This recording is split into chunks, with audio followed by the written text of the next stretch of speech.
And we are live. Good evening, everyone. Welcome to Holy Crap, the Vlogcast. Vlogcast that comes from a skeptical point of view to answer some of the questions of why. The Vlogcast started as a combination of spite and the Streisand effect because I wanted to have an intro that half of the other guest hosts can't pronounce when they're put on the spot to go ahead and open up the show when I'm not around.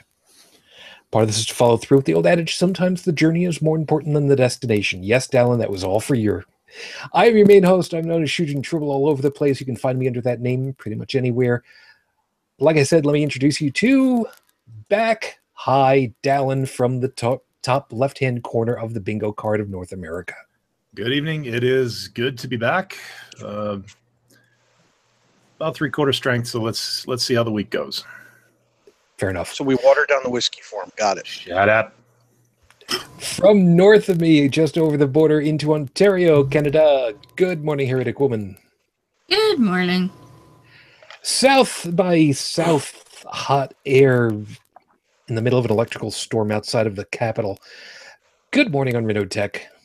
Good morning. You know, we can tell Dalan's not at full strength right now because he told me to shut up, but he forgot to apologize afterwards like a good Canadian. I repeat, shut up. And from just over the water into Paris, France, good morning, Joseph. Good morning. So a quick update for everybody. Item number one, Brigid has not been feeling real good today, so she's kind of opted to get some sleep, which, hun, you go ahead, you get yourself some sleep and get some rest and feel better. Joey has been traveling most of the day and probably won't show up. I left the door open for him in case he wanted to, but you know, don't expect too much on that one. Pool starts at $5. Anybody who has the link can crash this place. No, they can't. Actually, yeah. If they had the link, but I didn't put that link out there. Is that what you call an open door then? That's not the same thing. Anyway, so of course, thank you very much for being with us. If you are watching live, of which there are several people, first off, thank you for that. You can join us by chiming in over on the live chat. I have to keep reminding myself it's not the Q&A anymore. The live chat is up and running over there. Trip and Fool, Stephanie, hi guys, good to see you over there. And yeah, it's gonna be one of those nights. Yeah, I'm trying to be a little bit lightweight right now because, well, truth be told, it's going to be a heavy night for the topic overall. And I know it. I'm not trying to downplay that at all. It's just a matter of that gotta kind of, you know, put your toe into it before you kind of slide all the way into the pool water. It's going to be a tough one to deal with. And Aubrey, welcome. On top of it all, I did tell the guys that I had a new piece of I had a new piece of wear to show off. So those of you that are listening to the podcast, sorry, you're not going to be able to see this, which may or may not be a good thing. But for those of you that are watching, I just arrived today. My shirt from the ride for Roswell. Very nice. Yes. So look at this. You know, the best part about this? What? The best part of it is it's it gives me an excuse. It gives me an excuse to kind of trim down a little bit and have this thing fit me properly instead of this really weird buckling that active. It looks like, you know, like a professional cyclist shirt. Kind of. It is. I have one. If you use that for motivation, I have one word for you. Speedos. Well, you know, funny enough, I have got. I don't have a Speedo. However, I do have some of those that Under Armour, you know, bodysuit type stuff for wicking stuff away from. I got a top and long legging, and I got a short leg version. The idea being that I'd be able to use it for fursuiting later because, well, I got a good deal on them, and from what I understood, it's probably a really good way to make sure that you don't completely overheat inside of a walking sofa. Yeah. Actually, so 2 things for you, Sujin. Yes. Frog togs, if you want to cool off, they go around your neck and they're really good at cooling you off. And 2, speaking from personal experience, as the weight starts to come off, the breasts tend to firm up a bit. So your man boobs might be sticking, you know, they might become a little bit more perky. Like mine. Actually, Shujin, going off on another tangent there. Okay, I'm about to do a name drop here. You're familiar with Elector Fencer, yes? Not off the top of my head. Okay. Awesome artist, I might add, and a friend and drinking companion of mine, I might add. Yeah, you can ask Joey about this because he was there at the night of the devastation at the church. And yes, it's just as bad as everyone might think. You know, atheist podcast, destruction of a church. Well, Nice. yeah, the drunken shenanigans ensued. Anyway, I can't remember if it's her boyfriend or her husband. I blame the alcohol. Is one of the manufacturers of cool suits or cool vests for suitors. Yep. If I can get a brand name for you, I'll see what I can do. At least it'll point you in the right direction if you're looking for something like that. Yep. There was one group that was at Anthrocon, and I did pick up a card, I do believe. But yeah, Might have been them. Something it could be. Yeah. I will have to, when I get closer to actually crafting, I'll have to consider that. Mhm. But that's a piece for another day. Yes. So let me go ahead and get everything started because we got a lot to talk about tonight, and I know for well, like I said, it's going to be a little bit on the heady side and a little on the heavy side. So fair warning for those of you that this might be too close to the topic. I'm sorry, and we'll just leave it at that. For right now, however, let me go ahead and get you rolling with your 5-minute freestyle. Starts now. I titled this one "Poor Winners and Losers," and there's a specific item that I was thinking about, and I told the crew about it just shortly before we went live. Now, I'm not gonna go into that because the particulars are not really that important, at least as far as that one is concerned. But this is something that I'm really, really upset about, and it's something that I've been seeing happen way too often over the last couple of years, especially in politics inside of my country. Poor winners, poor losers. Whatever happened to the idea of good sportsmanship? Yes, politics is not a sport, and yeah, I know. Just leave that aside for a second. Why should people go ahead and be digging it into everybody's faces when they win, or be completely shitposting when they lose? Okay, yeah, you're upset that you lost. Okay, fine. But, you learn from it, you move on. But when you win at something, that's even worse when you go ahead and you start being all up in somebody's faces and ah ha ha, look at you, you lost, and it's all about me, and I won, and I'm so great, and you suck because I won this time. Go sports politics team thing. That's nice. Really, what is that accomplishing other than pissing off people that you need to work with? All right, sure. Yeah, in politics, every once in a while, you kind of need to compromise on stuff. You need to work with other people. Sometimes it's people who have less money versus more money. Maybe it's some people who have a different idea on how economics are supposed to work. Why should that be so difficult to just say, okay, you know what? Okay, we won. Everybody worked hard. Okay, you didn't win. Okay, maybe you're going to win next time. But for the time being, we're the ones driving the ship. Let's drive the ship and see how well we can make this stuff work. Sometimes that's the way that it works in politics. Sometimes that's how it works with a team. For instance, you want to be the captain of a team for sports, and you don't get the job. You don't get the nod to being the captain of the team, but you're still part of the team. You work with the team. How hard is that to do? It doesn't matter what it is.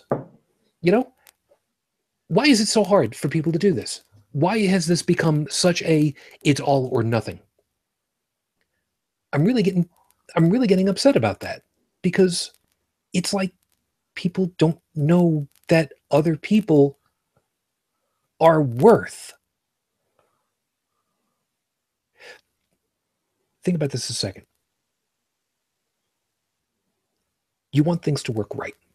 We all want things to work right, but we've all got different ideas on how that's supposed to work, different ideals on how to make that happen.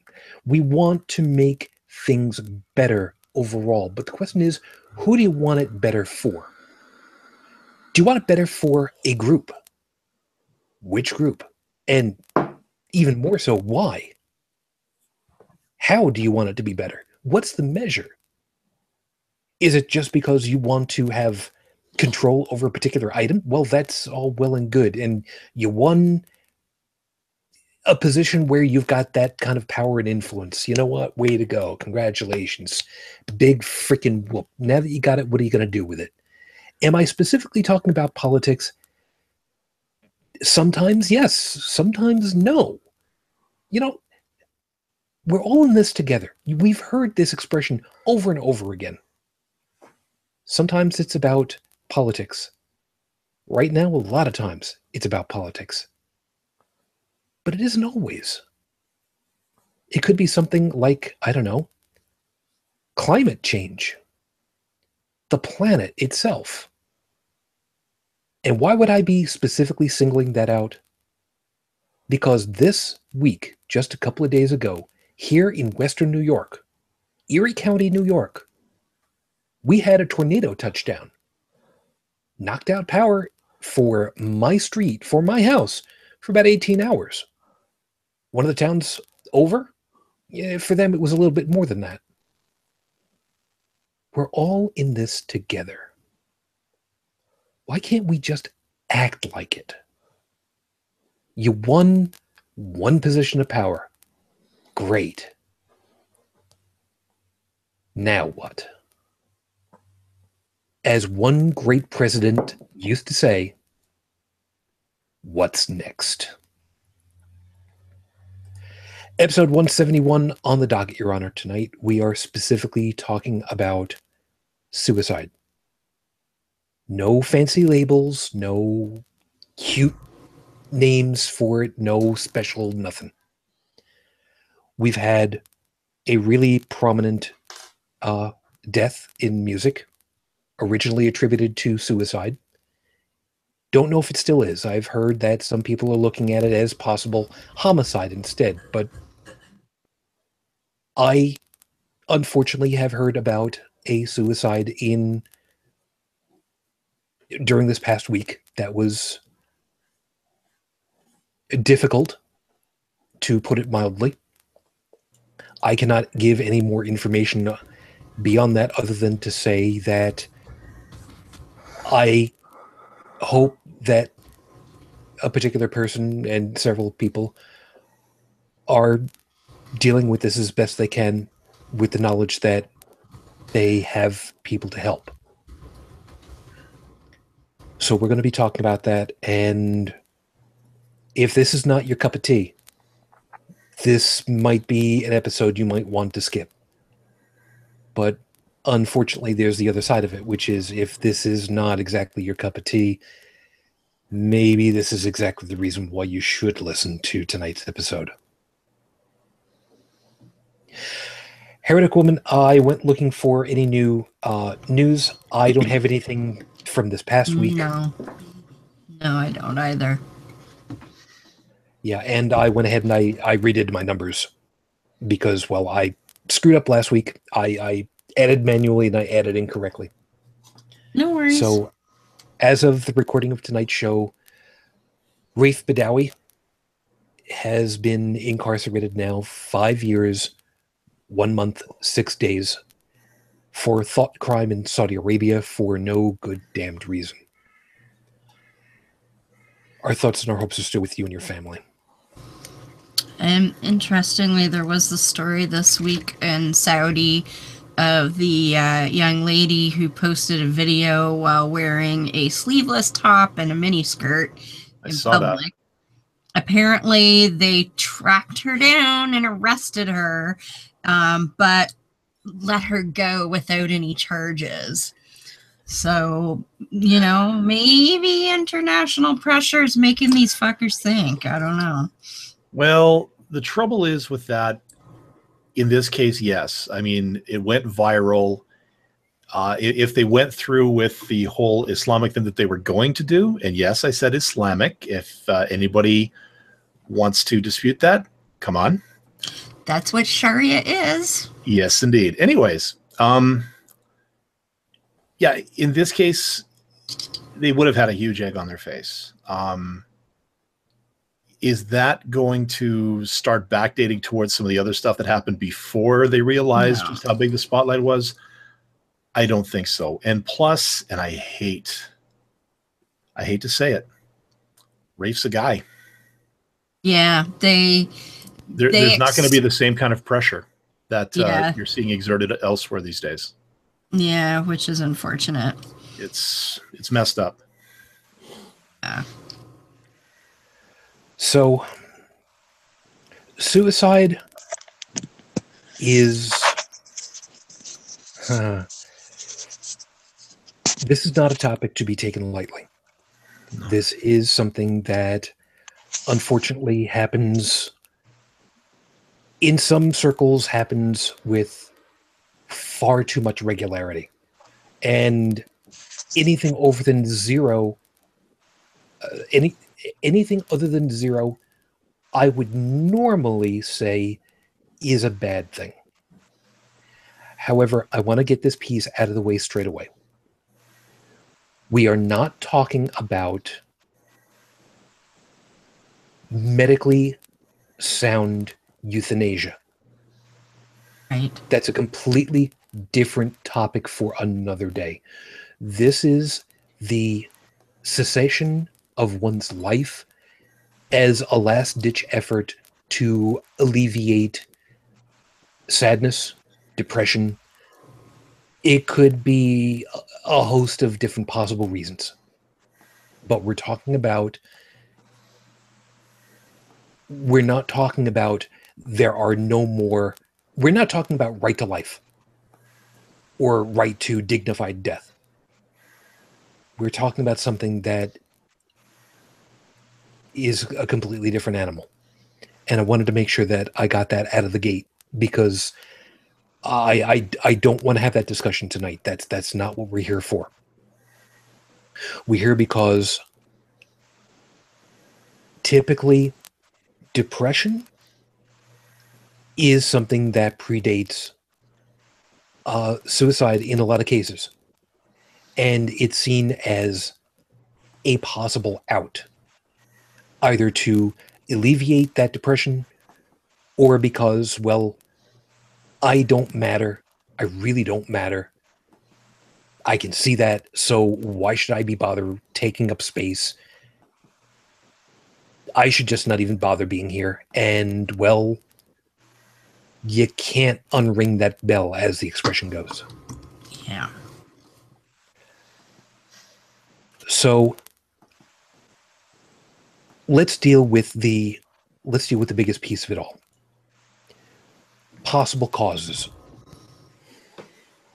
Item number one, right off the bat, is depression. Mm-hmm. We have all had our dealings with depression in one way or other. I continue to. Dalan, I think it's not out of the realm of the possible to say that being cooped up for, 2 months on, in a hospital bed doesn't exactly make you that happy a camper. No. And I do want to clarify, and Tech, feel free to stop me at any time, because I know I'm probably going to get this wrong, and you're always one to correct me. What I suffered was a psychological type of depression. Basically, I was limited in what I could do, where I could go, who I could see, what activities I could perform. I was no longer as free as I was before. But the other kind of depression that you look at people like Robin Williams, for instance, just to bring one up, that was a clinical depression. Something's messed up chemically in your brain that is preventing you from getting out of it.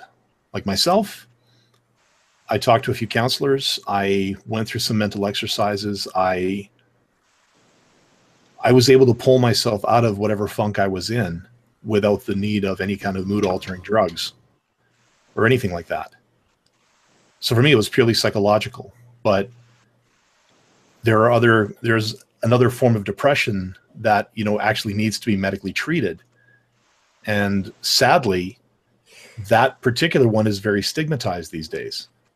I would push your foot around that kind of explanation, though, because when you're talking about something chemical, like what they're calling something a chemical imbalance in the brain produces its own chemicals. Right. So as neuroscience progresses, we're discovering more and more about that. So I think today in our explanations, we should take them with a grain of salt. Well, we always do, and we always. All right. With our current level of medical science and knowledge and understanding of the human brain, to where it's at right now, we understand that there are supposed to be certain kinds of balances between different chemicals in the brain to produce certain, not necessarily states of mind, but balanced functionality, and that the brain is so sensitive to changes. Now, granted, there is some leeway. The brain can adapt to certain things, but certain kinds of changes that we consider to be abnormal can cause things like dementia and depression and all those other things that are really not healthy for us to be experiencing in large doses. Okay. So eventually we may get a better understanding of, yes, if the average human brain produces 4 micrograms of whatever, and if it goes above that, it trips this kind of process in the brain, and we have a pill that now limits that to help the brain because it can't seem to, this person's brain isn't properly regulating that particular hormone or chemical or whatever it is. Yeah. We're not quite at that level yet. Yeah. Well, so we do have details like what you're describing is we can observe the actual chemical reactions in the brain, and what Dalan's describing is the actual behavior patterns. But there's a huge gap between the two in our knowledge. He's describing different things. He was talking about the kind of depression you get from, one moment you're up, you're walking around, you're normal, you're everything that is going on in your day is a regular day, and then the next day suddenly you're not allowed to do this. Sorry, you got to stay in bed until you get healthy. Sorry, you can't eat those foods. Sorry, you can't play those games. Sorry, you can't talk to those people, and it's kind of a physical restriction of your activities. You're not getting the same stimulus you were getting before, and that is and when over a period you get depressed about that because it's not your normal everyday life. And then he was also describing the kind of depression that it comes about, something in the brain that is off kilter in whatever way, shape, or form, that's creating a depressive state of mind that chemical therapy can correct. Whereas the first kind of one, talking about how you feel, can kind of actually help you deal with that. Yeah, I'm laid up because I've got a broken leg and it really sucks, and I've been depressed. Thank you for coming and hearing me whine and bitch and moan about it, because it actually made me feel a lot better being able to talk about it. That's what the point he was trying to get across, Joe. Yeah, I think one of the things that we need to kind of look at with this also is that what Dalan was talking about first off, and Dalan, by all means, check me on this one. Yeah. I think a good portion of the first part that you were going through was not brain chemistry so much as just overall life frustration. Yeah, and that's what I was getting at. That's what I meant when I said psychological. I couldn't frame it any other way. I was just trying to distinguish between what I went through. Yeah, what I went through versus a person that has that kind of crushing, I don't want to get out of bed. Nothing I used to do does it for me anymore.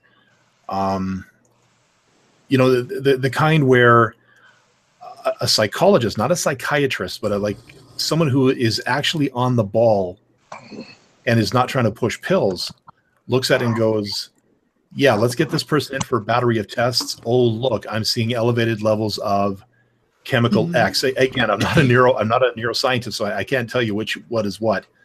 But the kind where serotonin. Yeah, serotonin. What are the other ones? But anyways, by the way, I want to touch on that pushing pills. Yeah, but what I'm saying though is we'll get to a tech. Don't worry about that. Finish. Yeah, but what I'm saying is that sometimes the pills are necessary. These days, like, there's a lot of misdiagnosis out there because it's like, okay, you know what? You're living in America. You're living in the land of the free, the home of the brave, life, liberty, pursuit of happiness, blah, blah, blah, blah, blah, stars and stripes, Alex Jones, all that BS. Yeah. How can as long as you obey. Yeah. How can you possibly be depressed? Here's some Prozac. Get the hell out of my office. Next, please. Money, money, money, money, money. Yeah. We see that way too much. And that the people that actually need the real help are lumped in with the rest of, you know, people like me who just, you know, okay, I had a bum 2 weeks. Like, yes, I can look back on it now and not necessarily laugh it off, but say, yeah, it was crap, but I got through it. It's the I got through it part, though. That does not go well with somebody who's in the middle of experiencing it. You know, like if I went up to one of my friends and who was depressed and said, you know what, I was depressed too, but I got through it. That doesn't always necessarily help. It doesn't translate to every person, and every person's experience is different. Mm-hmm. And anybody who's been through a depression, I can't imagine, like really been through a depression, I can't imagine them saying something like that. No. Yeah. And like what you were talking about, Dalan, I think, and she'll correct me later if I'm wrong, but I think that's similar to Beth talks about having gone through post-stroke depression because she had lost ability to do a lot of things. You know, she already had issues with a back injury and, you know, fibromyalgia and diabetes, and then to have a stroke on top of it, it's like, you know, okay, well, I used to have one good hand, now I have a shitty hand and a shittier hand. You know, it's that kind of stuff. And I think that's where that came from. Now she has bipolar on top of that, which is a chemical issue. So she was getting hammered on both ends by that, because I like to think of it as sort of like a chemical depression and then like a situational depression. Yeah. And the situational can affect the chemical, absolutely, but they're not always. It's all related, but you don't always, you know, unless you can actually demonstrate an actual defect in the brain. Mm-hmm. You know, like something like some sort of like the, for example, the serotonin factory running out of control, and then you can say something like that. But I would really hesitate. You know, anyways, personally, I feel I kind of cringe when I hear people talk about chemical imbalance. But the thing is, like you said, Joseph, if we could prove it, or if we could show evidence of that kind of imbalance, it's like possible. Psychologists are using this language to push pills too. So when we make their language, we're actually doing them a service. I'm going to disagree with you guys on that one. Okay. Yeah. As a matter of fact, you know, hold on a second. Let me just kind of put the brakes on this for a second, because there are a couple of pieces I want to make sure that we're kind of getting through, and Tech, don't worry, I'm going to give you free rein on this one in a second. Over in the live chat, it was who went ahead and said, Stephanie had pointed out, JT Eberhardt, quote, JT Eberhardt has publicly declared that he needs medication to balance his brain, unquote. JT Eberhardt is only one person that I know of who has publicly stated they have used, are continuing to use, whatever, various drugs to help with depression. and being able to get out of stuff and to cope in some cases. JT Eberhard, I am not specifically familiar with. I do know, however, that friend of the show, Jake Farr-Wharton, has said on many occasions that he has taken mood elevators to help with his depression, and has stated it publicly many a time. And I respect him dearly. He is a wonderful, dear friend. I myself have not done anything with that. I have not gone for any kind of assistance on that, simply because, well, didn't have the time. and truth be told, I did not want to do something like that. But there are reasons for using various pharmaceuticals prescribed by doctors in order to help level out an uneven mental playing field. And I think that might be the nicest analogy that I can work with it at this point, as opposed to pill mills, doctors who want to give drugs because of whatever reason, because it's simple, it's an easy way of getting more patients in, more patients out, generate revenue that way. I'm not going to talk about the possibility of drug company kickbacks, because that's a whole other thing for another day that I really don't want to be dealing with either. At this point, Tech, I want to give you your chance, because the whole pill pushing thing, I know full well was giving you red flag right away. Yeah. So I'm going to make Joseph cringe, because I have a chemical imbalance in the brain. And I've actually been tested, and this is how they determined it. Yeah, don't get me wrong. I'm not saying that, somebody who says that is not depressed. I'm just saying be careful when you're talking about the origins of a depression.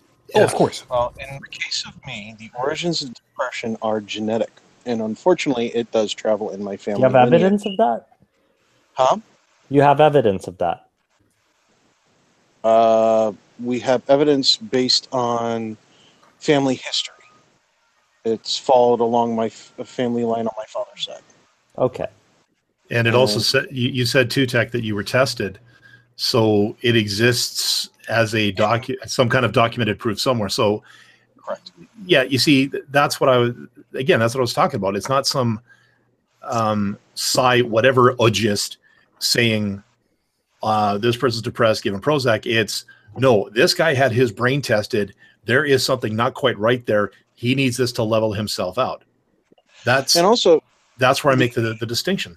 The other thing that occurred was that back in the beginning, when my parents were like, something's wrong here, rather than just, let's just go see a psychiatrist, it was, let's go see this institute. And they had a psychologist and a psychiatrist who worked together to go, okay, is it he's just depressed about something? Is there something more wrong here? Could it be biologically, could it be caused by biology?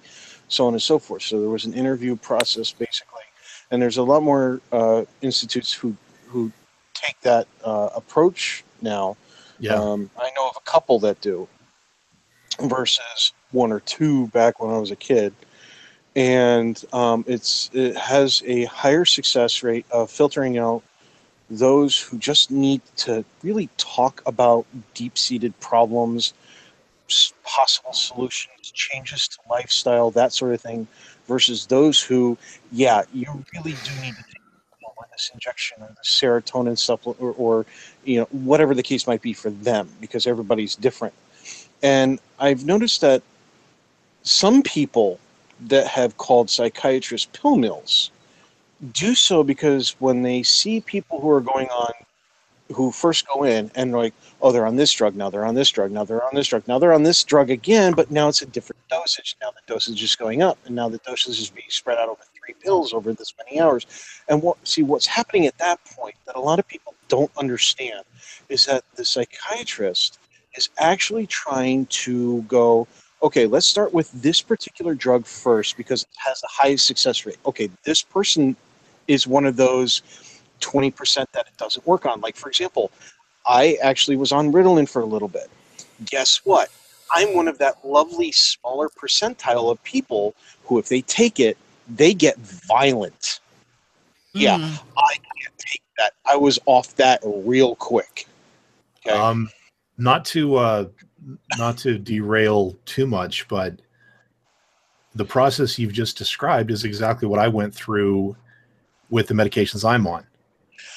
Right. And so what they're doing is they're trying to tailor it to each person's differences. Exactly. To get the right cocktail to have them be able to function like everybody else. Yeah. Or as keep close in mind to it as they can get. That they don't know exactly how it works. They only know that it does. Yeah, it's a crapshoot. Like, and again, not to toot anything, but when they were coming up with the antibiotic regimen for myself, they first tried their standard battery. Like they have a strict protocol that they follow. We start with plan A, we go to plan B, and by the time I was done, they had gone completely off script. But like I was a 1% that this one particular one actually affects my kidneys, so we have to find the alternative. An expensive alternative. No, if they knew, they could stumble across onto something really interesting. Like there's one called Intuniv, and that's used for ADD or ADHD or whatever they're calling it nowadays. But it turned out that it was originally designed as a heart medication, and in a low enough dosage, rather than doing an effect on the heart, it affects ADHD in the brain. Okay, let me go ahead and. But that's the point. That the point I'm trying to make is that there's a lot of misconception that psychologists are pill mills, just because people can sometimes go through ever-changing dosages, and they also forget that people themselves change. You know, you level out your chemistry in your body with whatever medications, your body might start to kick up and go, oh, I need to start making more of this stuff. You know, it's been known to happen. Yeah. Your body evolves, so to speak. Yeah. Exactly. It also is going to adapt to the medication you're taking. Yeah, exactly. Adaptation, yes. There's so many variables. So if you have two of those variables are based on ignorance, or which means basically, not really ignorance, but we know this works in X cases, but they don't know why it works. They can't see into your head. And they don't really know how the chemical works, only that it does. So, already we're practically shooting in the dark. That's not exactly right. Now, I'm gonna dip this whole thing with going deep into the medication really quickly, because it's really gonna go down into an area that we as lay people to this really are not versed enough to really go any much further than where we have. I'd like to make a disclaimer, though, that I've just been through a 3-year experience where I basically took every drug in existence against depression without success. But you yourself are not a chemist or a... I'm not claiming authority. I'm just saying this is what I've been through. No, I got you. I just want to make sure that part is clear. The only piece that I can remember discussing with my first bosses working in a pharmacy, a couple of guys who were very, very smart, brilliant people, the best bosses I have ever had, truly. One particular drug, I remember the description that the guys gave me for it, and I don't remember what drug it was or for why, other than that it was supposed to be for depression for someone. The description that he gave me was, the drug has a known ability to, and follow me on this, depress the depressant center of the brain. Yeah. Exactly. That was the way that was the reaction I had at first, and I didn't understand. That actually makes a lot of sense to me. It does. The idea is that there is a section of the brain that, as it becomes more active, it pulls down the overall mood into depression. Okay, yeah. Depress as it suppresses activity in. Exactly right. Now, this is a weird, this is something that even into the 80s, because I was working there in the mid 80s, was an understood phenomenon.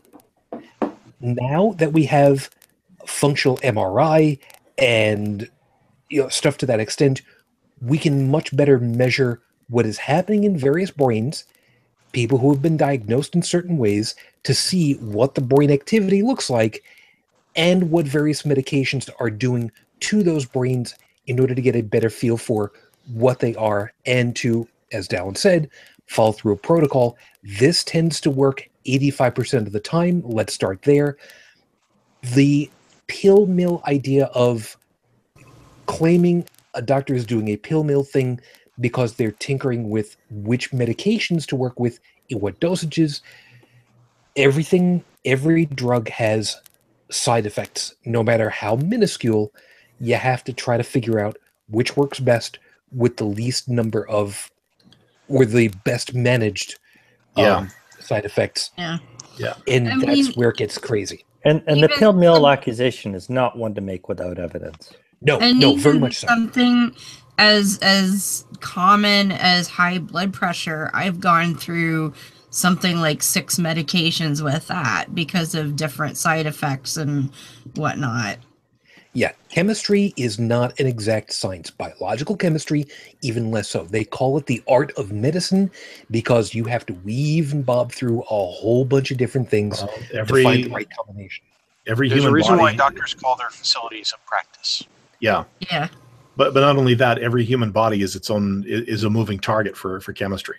Right. Yes. Like what I've had to go through, if Shujin, if you ended up in my situation, other than being completely dead ass broke and probably having to owe the government a few $1 million, but healthcare is a talk for another time. If you and I were diagnosed with pretty much exactly the same issues, I could almost guarantee you the medication you'd be on is a lot different than what I was on. Same thing with text depression. If I was diagnosed with the same kind of depression, I'd be willing to bet that my brain chemistry would react to a completely different set of drugs than whatever it is he's on. Yeah. Depends on the doctor too. Depends on so many variables. Yeah, like, and you're talking about high blood pressure. Wow, I feel like I'm just a big ass damage case here. Now, my doctor did participate in a new release of a drug. In other words, I think he was approached by a pharmaceutical company to, if you have a patient that you think would respond to this medication, we'll offer it as a promotional thing. He gets this many, insurance will cover this much. Like we'll deal with the insurance company.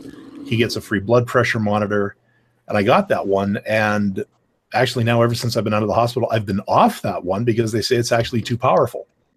Although I looked at my blood pressure today, I'm probably going to go back on it next week.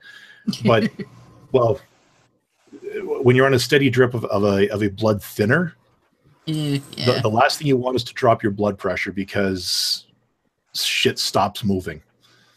So yeah, and I know exactly the kind of thing you're talking about. When Fuge was going to be on Avastin, it was likely going to be a couple $1,000s a month, and Genentech basically said, "Look, we will fund it because even if it doesn't quite work, there's valuable data to be had," and we kind of knew that, as tough as that one is. You're a guinea pig in a way. We all are, no matter how. No, but I mean, you're assigned to guinea pig. It's like that was the intent of. Yeah, but the thing is, it's not a. Again, I'm not trying to flog a dead horse here, but back to the pill mill. Like in my case, it was you fit the symptoms that this medication can treat. And I would go so far as to say that is the rule. And what we hear and see on TV, of course, is the exception because they always try to blow things out of proportion. Yeah. Yeah. You might remember not too very long ago, there was the pill pushing for Ritalin.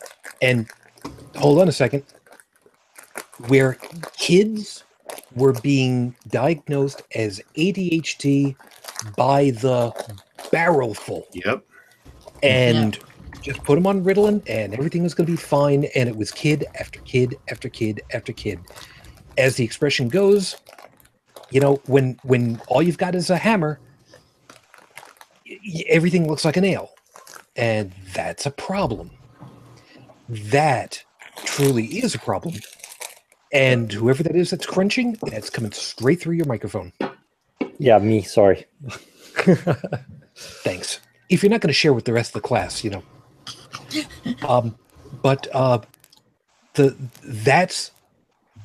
That is the problem. That is the pill mill problem, where everybody gets put into that pigeonhole without so much as a, oh, well, obviously we've seen this before, so let's just go ahead and give you the script. That's also it's also a sign of an underlying social problem, because the fact that it's so widespread. I mean, every parent has, I guess they'd call it control problems over their kids.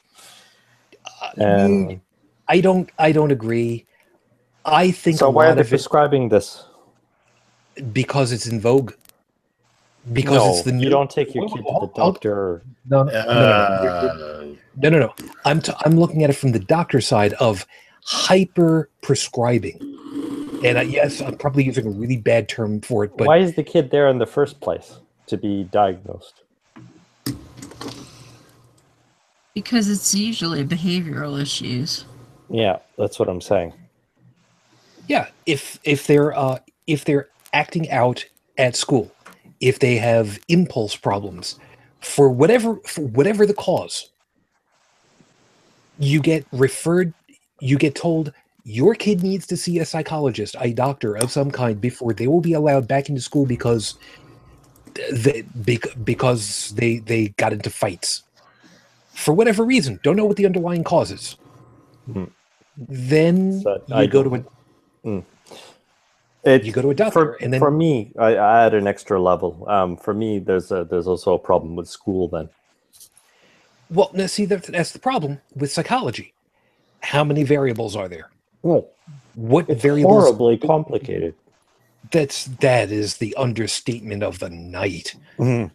Oh my God! How many different possible things are there? Is there lead in the tap water that is at a level that just hasn't really been noticed yet? Hasn't tripped the sensors because it's downstream from sensors, downstream from sensors. And it's getting into the kids. Is there mercury poisoning that's happening from somewhere? But again, at a very low level that you just don't even realize it. Is there perhaps abuse that's happening to the kids, sexual or physical? Is there frustration that's happening because they can't keep up to the expectations? Do they have sexuality questions that are starting to generate that don't know about? There are so many possibilities. And that's why psychology is so nuts. Oh, sorry. No, finish. There's one thing to keep in mind, though. I mean, underlying all of this, the brain is a reward-based system, and that applies in everything we do in life. I mean, if there was no reward for it, we wouldn't do it. And what I call reward is also something that actually has been has been demonstrated, is documented, is the brain's reward system. Like for certain behavior, our brain rewards us, gives us certain chemicals. And a depression is a lack of that. And sometimes we try to replace that reward, like alcohol is one of the most basic. It's a fake reward. It's recreating the brain's natural chemical production of this reward chemical, or an attempt to, at least. It does. Only partly, because of course it has all the side effects. But that's people's motivation for taking it. Yeah, and I think that's something that we should really say before we go any further and get past this into the actual. Do not. Okay, first off, don't take medical advice from a podcast. But I'm on not top giving of that, medical advice. No. This. Don't try to self-medicate yourself out of depression. That's a bad idea. But I'm not advising that either. No, I'm not saying that you are. I'm saying that there will be people who will try. They because will use Andrew alcohol. Torres is listening. Yeah. Because there is ready access to mind-altering chemicals. There's alcohol. There's tobacco. In some states, there is marijuana. There is illicit chemicals that people can take of various different descriptions. There's prescription medication that can be obtained without a prescription. You get the general idea. If you're going to self-medicate yourself with anything, do it with running and exercise. Get a runner's high instead of going out and getting blotto drunk. Natural highs. Sure, because at least that's... Unless you get hit with a stroke like Jim Fix or hit with a meteor, your chances of ending up dead from exercise are usually pretty low. Usually. With that out of the equation, depression has a really long-standing history of resulting ultimately in death. And this is where it's going to be really, really super uncomfortable for people, myself included, even though I have not had to deal with that myself directly. Depression has a way of feeding onto itself, of having people think that they are without worth. And that's a problem because that feeds all unto itself. And it just builds on top of itself and builds on top of itself and spirals out of control to the point where people just think that their life does not have enough worth to continue being. So why bother? And just off themselves.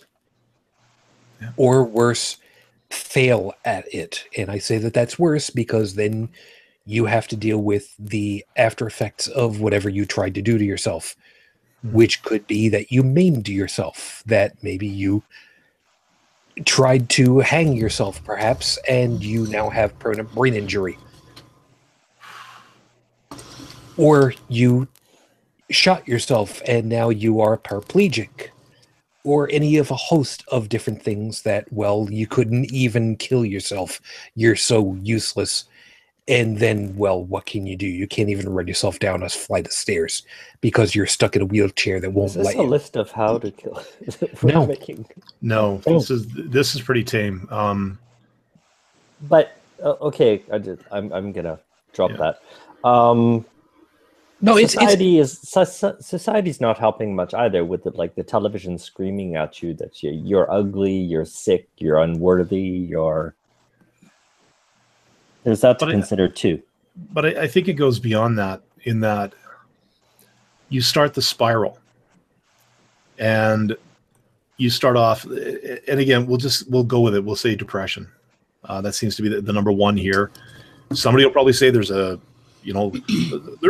more than one thing other than depression that would lead to this, but let's go off that one because that seems to be the big one.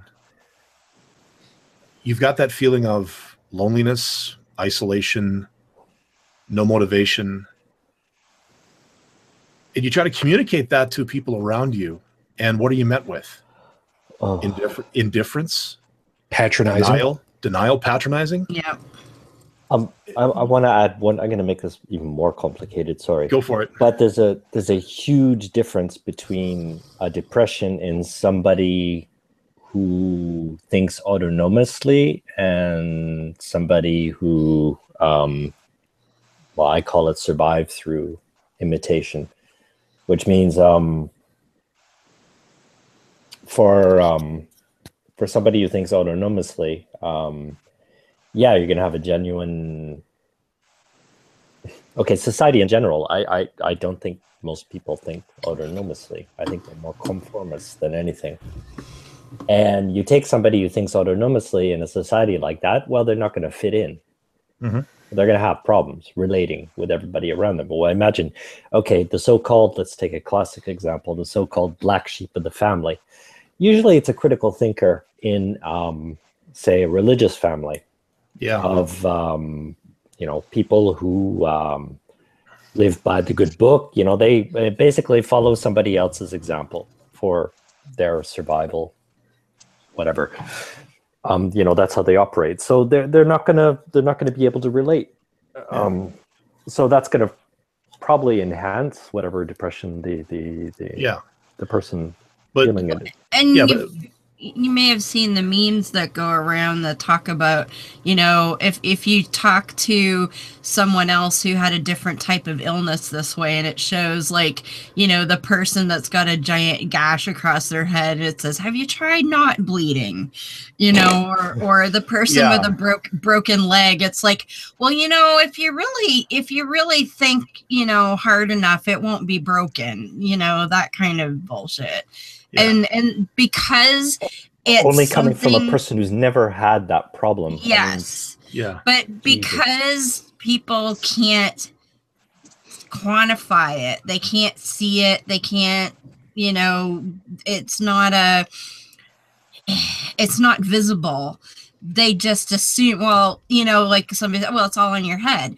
All in your head doesn't mean that you can just think it away. Yeah. All in your somebody head who says that is basically what they're saying is, what I'm doing works for me, so why don't you do what I'm doing too? It's an appeal to conformism. Well, basically. It is. It's a sign. It's almost a sign of. It's a lack of. It's a sociopath. I mean, somebody. It's a complete lack of empathy, and it's a complete lack of understanding. Yeah. Like, for instance, I dealt with somebody just the other day who was, because the gentleman from Lincoln Park had 6 children and was, you know, well, he's a coward and a shitty father and blah, blah, blah. And I'm like, screw you. How do you know?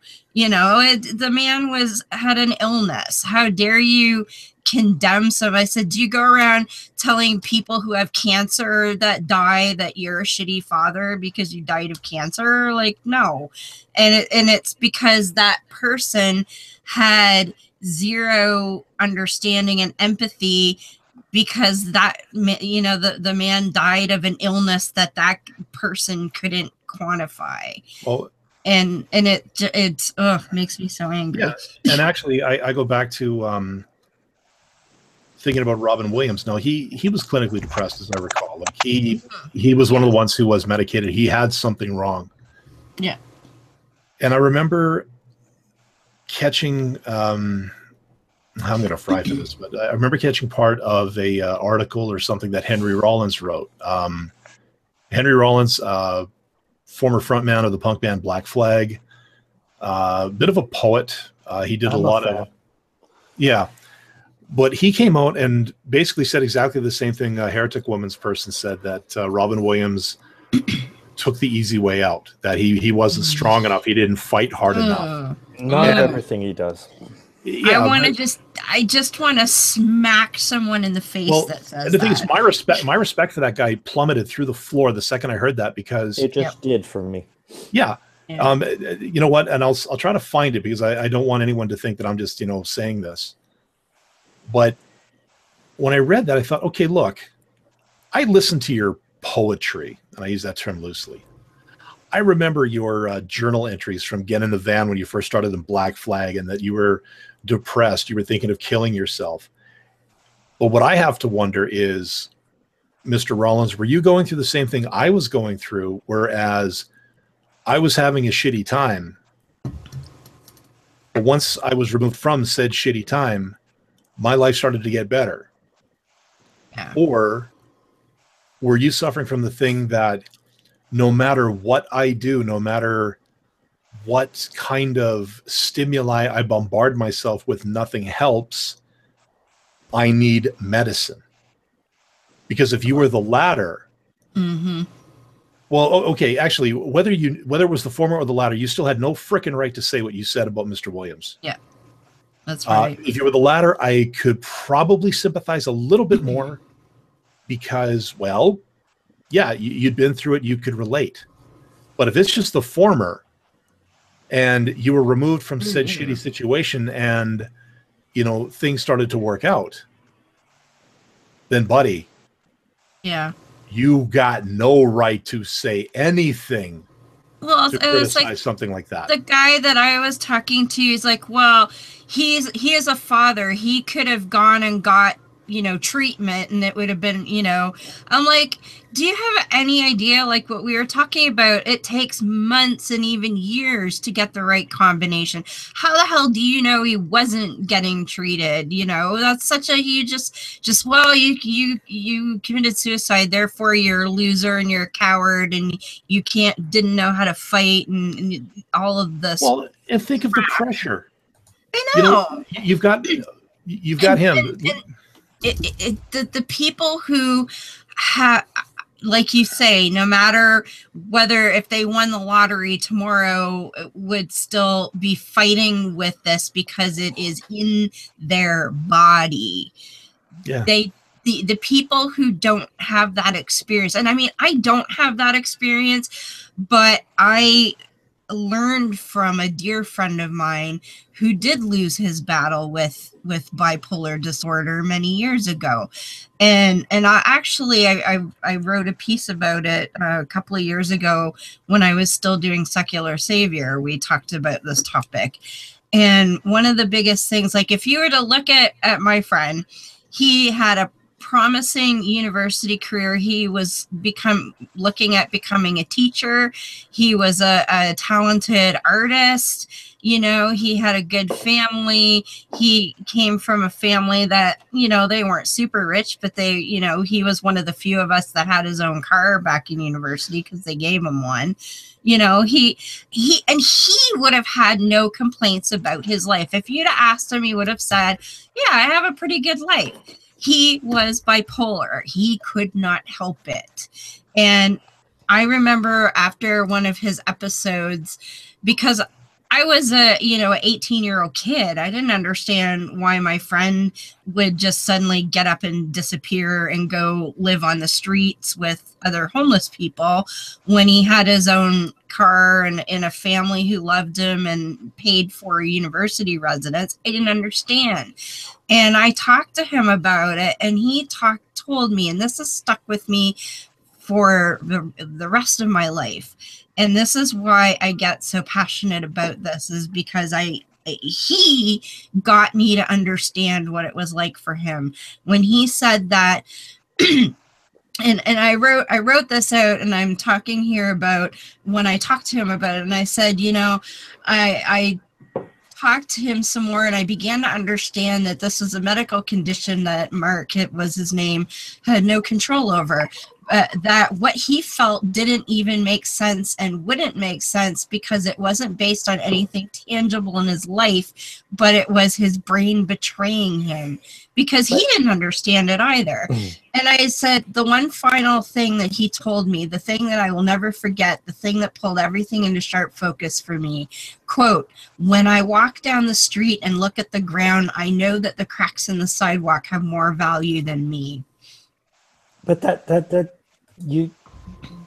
says it all, because I just wanted to say I can only hypothesize, but you can have somebody who has everything in life, all the money and all that, with no feeling of I guess I call it self-worth. Like they don't feel like they're doing anything, that they're serving any purpose. And then you've got somebody with no means at all who wants to do everything, who has like just a complete feeling of powerlessness. It's both, absolutely. But the problem. Well, it can be like we're talking about variables. I mean, it's not. It's never just one thing. No, different for everyone. But it pisses me off when people say, "Oh, see, you can have money and family and fame and blah blah blah, and you're still. What's wrong with these people that they just never get enough? what's wrong, that they can't be happy. Like, I would love to have what they have. You know, they just wasted it all. Like, that kind of mentality, I just want to strangle them, because they don't want to understand a lot of the time. At least the people that I talk, like this idiot the other day, I tried to explain to him why, you know, cowardice has nothing to do with it. Abandoning your loved ones has nothing to do with it. You know, taking the easy way, it's no. And I tried my best to explain that. And he just kept saying, oh, well, you might be right. And I really don't know anything about it, but my opinion stands. So, yeah, and your asshole is between your butt cheeks too, because everybody's got one of those as well. So I mean, yeah. Well, his is and he freely admitted that he didn't understand. He's like, "Oh yeah, I guess I don't understand, but I don't care. That's my opinion." Might as well say, "I'm fine." And that's it. Here we go. From Stephanie over in the chat. And by the way, guys, I am watching even if I'm not typing over there. Thank you. Stephanie put, quote, "It is not just a lack of empathy. Sometimes it is denial. People do not want to face the pain of understanding," unquote. This is a piece that we're kind of circling around without even realizing it, and I just suddenly thought about it. And Stephanie, you banged this one right on the head. Yeah. We don't care, generally speaking. Not everybody, but societally, we tend not to care about the so-called invisible scars. Tech, you've been very quiet the last little bit. I figure I might, since you've had to deal with it yourself, and you know you've kind of put yourself out there. Do you want to talk to that particular piece of it? The invisible stars, and how much it's just not thought of as being worth or not as important because, you know. What is that? One of the nasty things about depression is it can make you feel like everything you have is worth nothing. Absolutely nothing. Your friends, your family, your bank account, your car, the good deeds that you do through, you know, true altruism don't matter. That absolutely nothing matters in life. It can drive you down so far that it seems like the most positive thing you could possibly do is remove yourself from the situation. And that's a very dark place to be. It's a place I've actually been. And, you know, I have things in my life that are absolutely worth living for. My son being one of the major one of them. And there were moments in depression that it basically is like, no, suddenly it's not worth living for my son. And as a parent, the fact that something can do that, you know, as a parent who cares about my child, I should say, that there's something in my brain that can take that away from me for even a moment. That is terrifying. It's absolutely like a parent's, it's a worst nightmare case scenario for something like that. Before you get any further, because that's from the inside. Right. Hold on. Oh, okay, if I wanted to go at this point from the outside. Right. And now you have regular people who see somebody who has a problem like I do, but they have lots of cash. They have a really good car. They have movie rights. You know, they have fans dawdling all over them, sending them love letters and everything else. How could they possibly be depressed? Well, if you're one of those people who can't understand how somebody like that could possibly be depressed, then you have no concept of how somebody like me who cares so much for my son could possibly have even a single moment in my life where suddenly the value of my son approaches that of zero. And that's because that's what depression does. Well, it takes everything away from you. And the more severe it is, the more likely you are to go bye-bye. But the thing is, one thing I don't like about this is that you're making a rabbit hole that's unfollowable. I mean, it's like the origin of its origin is some mystical It's not mystical. It's a thing in the brain. Okay. It's yeah, but you don't know what it is. Whoa! Hold it! What do you mean I don't know what it is? I've been diagnosed. They actually figured out what my problem was. Yeah, the problem is it fluctuates. Okay. So regardless of the medication, it's going back to what I was saying before. Is that the chemical imbalance itself could have an origin as well? That's all I'm saying. It does have. Okay, it does have an origin. It's a genetic imperfection in my who I am. Okay. And then we also know for a fact in medical science that if you take drugs, any kind of drugs, even over-the-counter prescription medications, they can have unknown side effects. So you could have somebody with basically a mild clinical depression that maybe they took some quick pick-me-ups for the movie that they've been spending 15 hours going through the same scene over and over again. And now they need a quick pick-me-up to stay awake for that next hour. And now they've got to get to bed. So now maybe they take some downers, something they put them to sleep. And then they get up in the morning. And now suddenly their chemistry is all out of whack. And that depression hits them even harder and harder and harder. That can happen. And things like that have happened to famous people in the movie industries and such. We hear about them all the time. They were on such and such cocktail. And it had such and such effect on them, which was the leading cause of death is what we're going with for that. So when you have somebody who's under tons of pressure to perform, the fans don't see that. The fans don't see that, the nice car and everything, the money that they have, but they don't see what's going on in their head. They don't see what's going on in their bodies, and they don't see what's going on with whatever's in their prescription cabinet.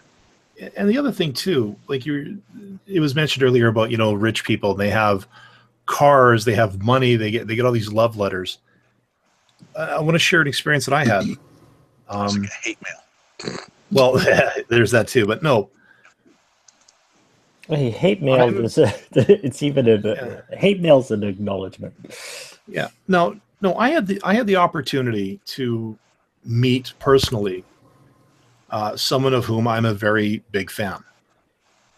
I've been a fan of his work for a very large number of years now, going on almost 10 years. He's a stand-up comic. He's done podcasts. He's done videos. He's done rants. Shujin has a pretty good idea who I'm talking about. Yep. And I've had the opportunity on 3 occasions to walk up to him, at least, and this is 3 separate occasions over 3 years, to walk up and shake his hand and tell him I'm a big fan.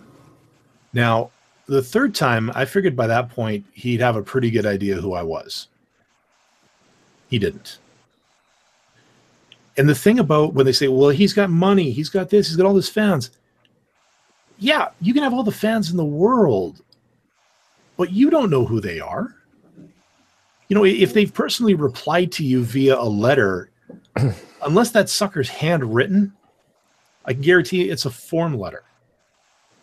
There is no inherent personal connection between you and that icon of fame.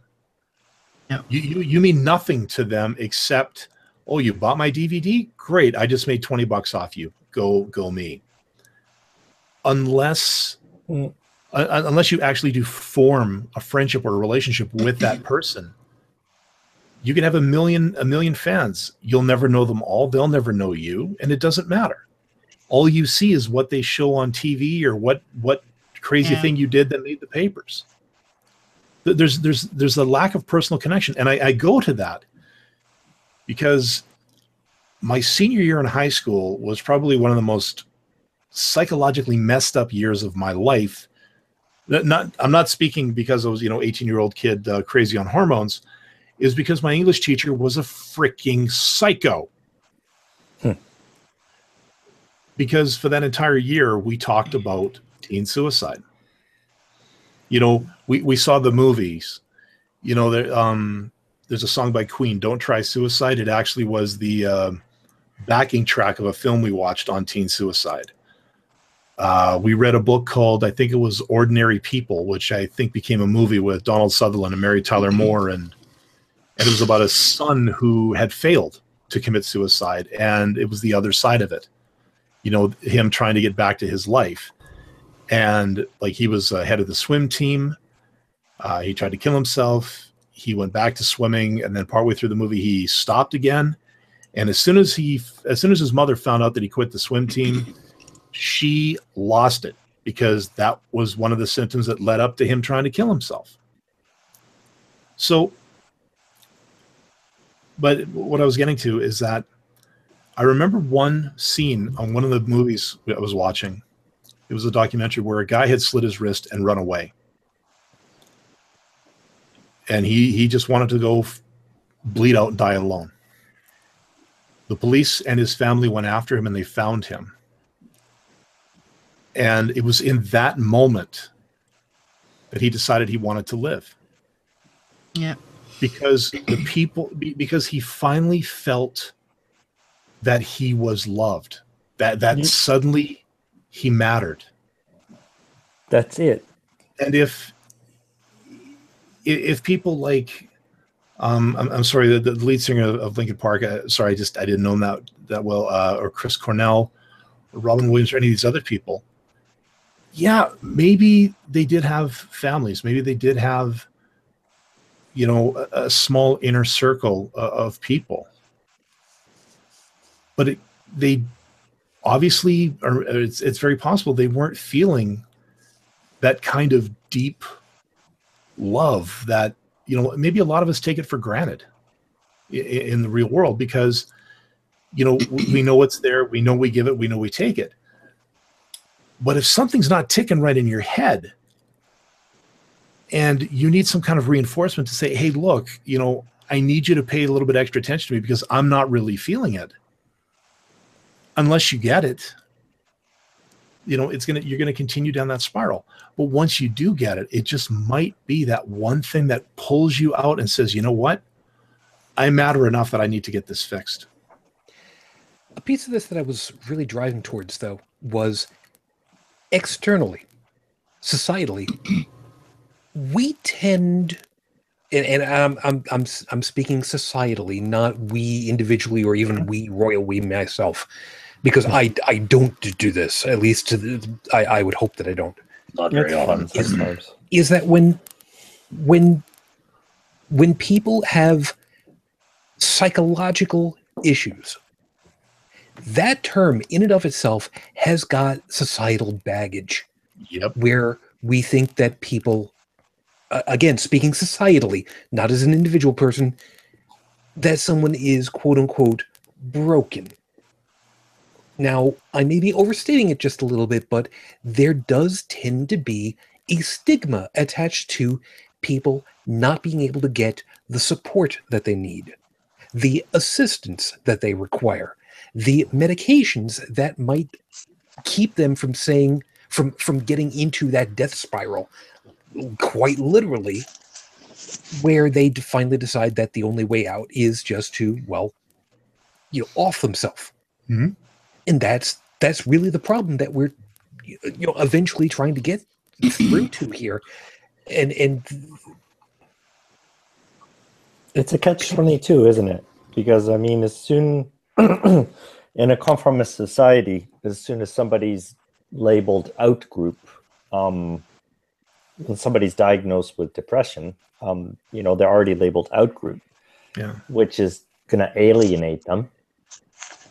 But even dovetailing onto that, Joseph, the individual themselves, when they realize that they are depressed, that they are going to become part of that out group, they don't want to admit it. I remember, and they try to pretend to be part of the in group, but they yeah, probably fail because which makes the problem even worse. Yeah. Yeah.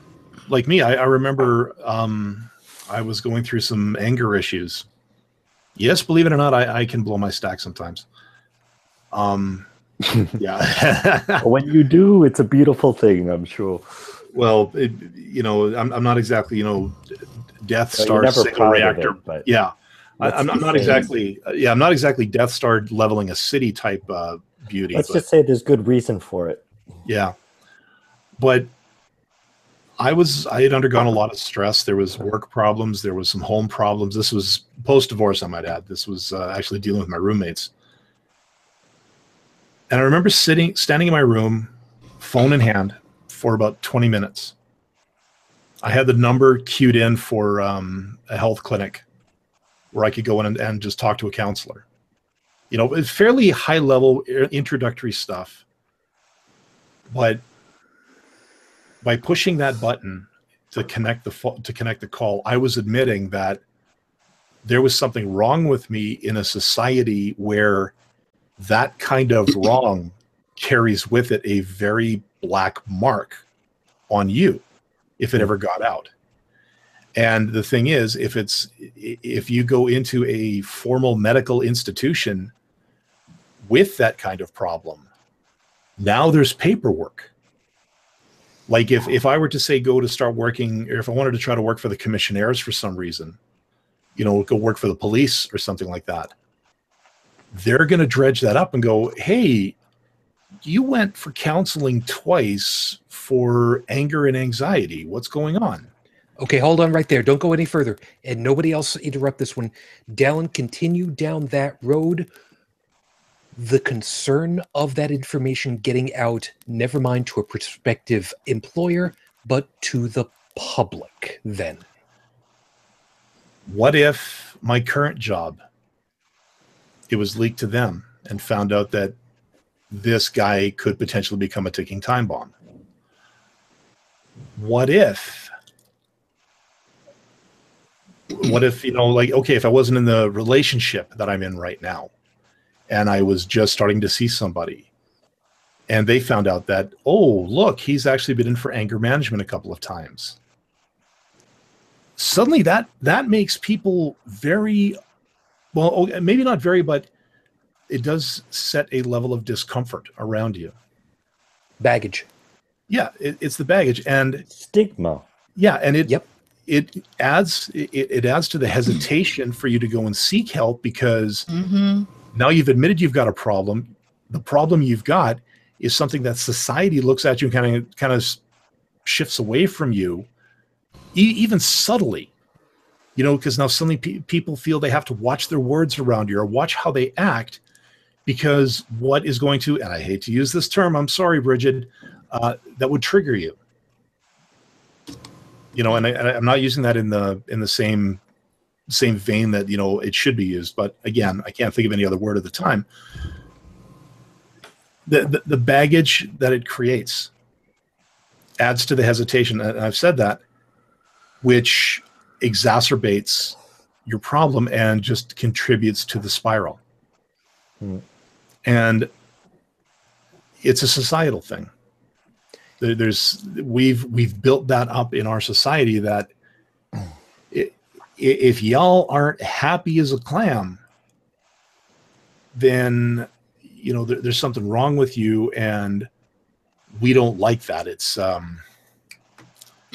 you're going against the grain of the social utopian OCD-ness of that's exactly society. it.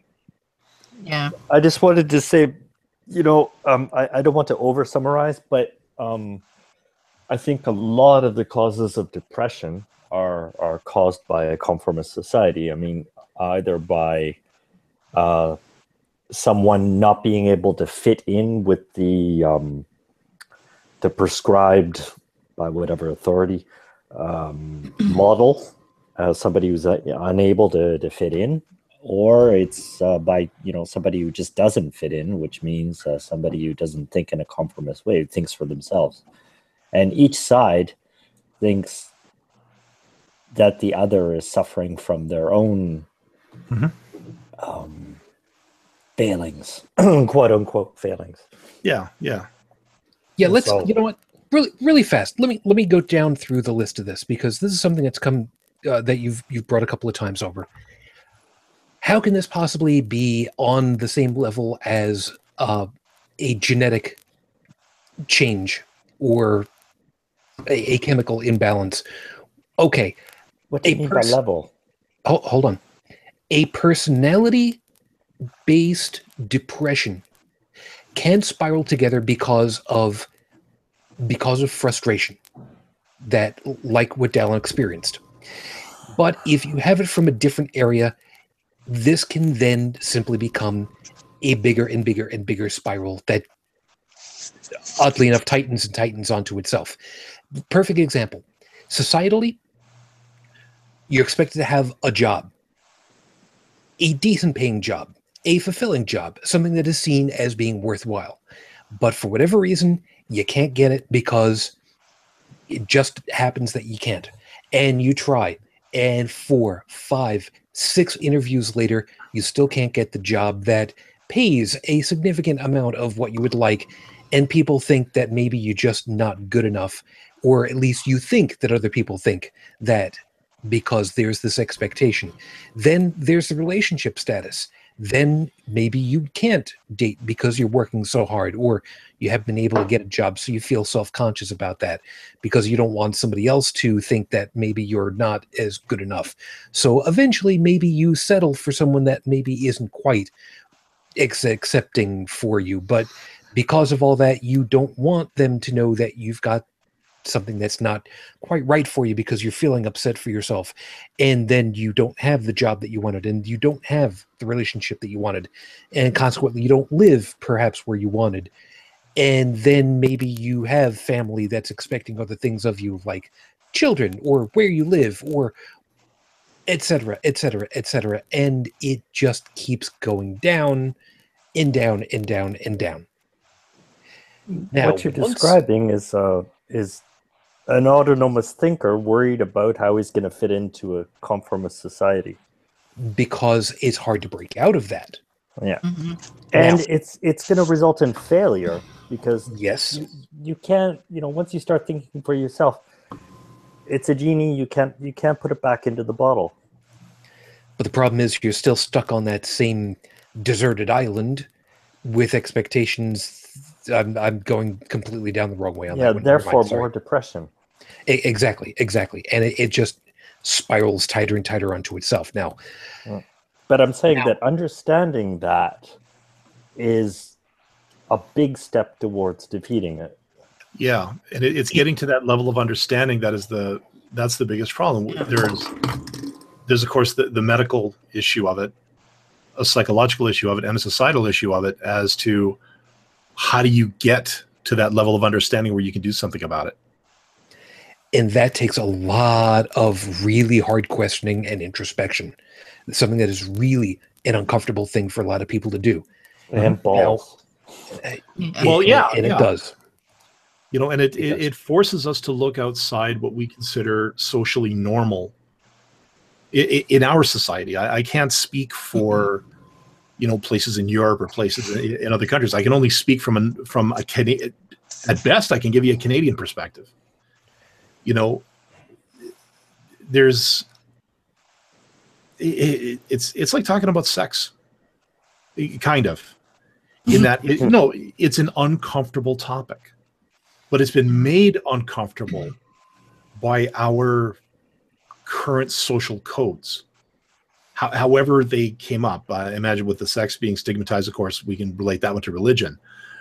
Depression, I'm not so sure about. Other than, too much Leave It to Beaver back in the 50s. I don't know. but no, like there was always this perceived, the perfect model of the family, or the perfect model of society was, the white picket fence, husband, wife, 2.5 kids, wife stayed at home and cooked dinner, that stuff. And anything that went against that, the kid is having not just trouble at school, but just trouble with life in general. Well, there's nothing on TV about that. Yeah. But then when it's finally diagnosed that, there actually is something wrong with it, here comes John T. Moneymaker saying, hey, you know what? Let's crank this up to 11, put it on a TV movie, and we'll make millions. Jeez. And then suddenly it engenders that stigma of fear and paranoia and horror. The funniest thing is that kids get this. They know something's wrong. but they lack the power legally to do something about it because they're underage. Yeah, and the parents won't listen to them because, oh, my little Timmy's perfect, or my little Angela, she's an angel. Well, they don't. They know something's wrong, but they don't know what's wrong. They lack the experience. Yeah, and by the time they get old enough to understand, well, it's already been beaten out of them. Yeah, but then if you do get the one family that says, hey, you know what? I think something's wrong with little Timmy, but if we take him to the doctor, what would the neighbors say? Exactly. Dun, dun, dun, you know, see, here's but you say fuck them. No, I didn't say that. I said fuck man, because that's yeah. Yeah, you say that, but unfortunately that is what's going to happen. I mean, no, that's exactly what happens. I'm agreeing. Yeah, okay. Yeah, wow, I can't believe I took the phrase fuck them out of context. Holy crap. Okay, I didn't say fuck them. I said fuck man. Oh, okay. Like he was making an exclamation, not a statement. Like an underline, like underlining 1,000 times what you were saying. Okay, so yeah, mental note. Next time I do one of these shows, cup of coffee and a couple of Q-tips. Yeah, well, and maybe I have to work on enunciation. Enunciation. let's just use the term elocution. There we go. Anyway, I'm just glad, Joseph, that you didn't get your start at Quebec, because then we'd have a real problem. Yeah. I didn't get my what? Sorry? Your start. You didn't start in Quebec. You started in Ontario. Yeah, because if you're talking Quebecois, then we're really screwed. Well, actually, no. If he was Quebecois in Paris, he'd have been. It would not be going very well. Happy I learned French. He would have been lambasted. Yeah. Yeah, okay, I'd be in France. If I learned to speak French here, if I learned to speak French in Canada, in France, they'd think I'd drive a tank. Okay. Anyways, yes. Let me throw this past everybody for a second. It can very easily be stated that suicide is basically the last. It's the last stop on trying to stop the hurt. Whatever the hurt might be. It might be depression. It might be social angst. It could be a host of possibles. It's the last way of trying to make it stop. Just trying to stop the hurt. I don't mean to, but I think there's one thing I want to say. If you're feeling hurt, okay, people who are really depressed, they feel nothing. Nothing. I don't agree. I simply do not agree. It is possible to become numb. Absolutely. It is, however, entirely possible to simply continue to feel browbeat, to feel frustrated, to feel downtrodden, to feel sad. It's entirely possible that people feel. Yeah, I think what Joseph is talking about is, and again, this was something that I learned in that wonderful year of high school English. That some people who have that level of depression, they can't even get out of bed in the morning. Sure. Yeah. Like there is no motivation. Motivation or any kind of impulse at all is flatlined. And I agree that does happen to people. Yeah. I think that's where he was coming from. Okay. That does happen also. That is another facet. I'm saying these are the cases these are the ones we should be most worried about. Yeah. I mean, the ones that we should be most worried about are not in the public eye. That's what I'm saying, basically. And I would be more worried about people who disappear. But, we don't tend to notice that. All I'm saying is I'd like to see a little more attention paid there. A little more thought. See, now you completely derailed me off of something. You put me onto something else entirely. Sorry. No. I do that. I'm just following my brain. And no, perfectly fine.